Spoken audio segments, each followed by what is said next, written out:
Hello दोस्तों, technical Amer YouTube channel में आपका स्वागत है। आज की इस वीडियो में हम बीच हाउस का मोड इंस्टॉल करने वाले हैं। वीडियो पसंद आएगी तो लाइक करें। चलो इस वीडियो को स्टार्ट करते हैं। डिस्क्रिप्शन में लिंक दिया हुआ है, वहां से आप डायरेक्ट डाउनलोड कर सकते हो। डाउनलोड करने के बाद आपको ऐसे दिखाई देगा, इसको एक्सट्रैक्ट कीजिए। एक्सट्रैक्ट करने के बाद एक फोल्डर आएगा, इसको ओपन कीजिए। ओपन करने के बाद एक और फोल्डर आएगा, बीच हाउस वाई मैप दिख रहा है ना, इसको ओपन कीजिए। ओपन करने के बाद बैक आइए। बैक आने के बाद ओपन एवी को ओपन कीजिए। तो दोस्तों, इस मोड को इंस्टॉल करने के लिए आपको मैप बिल्डर की ज़रूरत होगी। उसका इंस्टॉलेशन का वीडियो आपको कार्ड पर दिख रहा होगा। मैप बिल्डर को इंस्टॉल कर लीजिए। मैप बिल्डर को इंस्टॉल करने के बाद ओपन एवी को ओपन कीजिए। ओपन एवी ओपन होने के बाद एडिट मोड पर क्लिक कीजिए। यस, उसके बाद मोड्स में जाइए। उसके बाद अपडेट H64 DLC पैक्स। उसके बाद यहाँ कस्टम मैप्स दिख रहा है ना, इसको ओपन कीजिए। ओपन करने के बाद DLC आर्काइव में जाइए।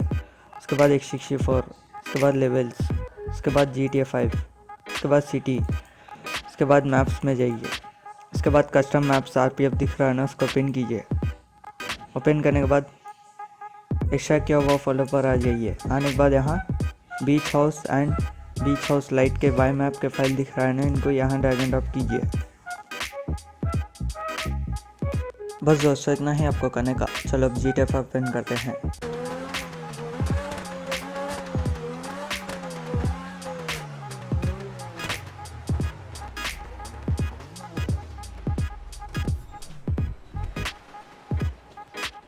तो दोस्तों, GTA 5 ओपन करने के बाद आपको यहाँ आना होगा। इसका लोकेशन आप देख सकते हो। आपको यहाँ आना होगा।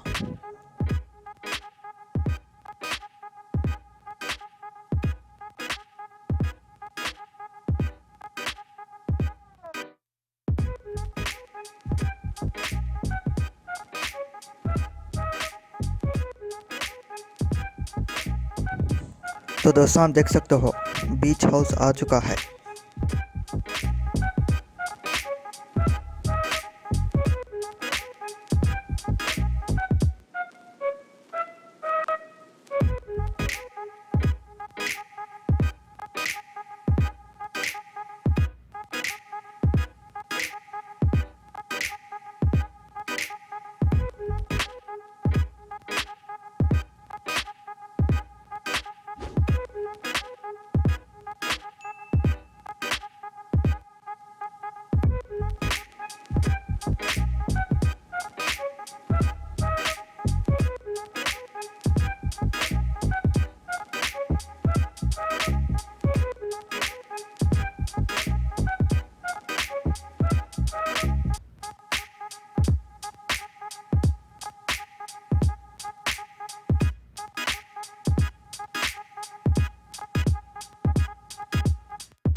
तो दोस्तों यही था इस वीडियो में। अगर आपको वीडियो पसंद आएगा तो लाइक करें, शेयर करें और इसी तरह के वीडियोस के लिए हमारे इस यूट्यूब चैनल को सब्सक्राइब कीजिए। Thanks for watching.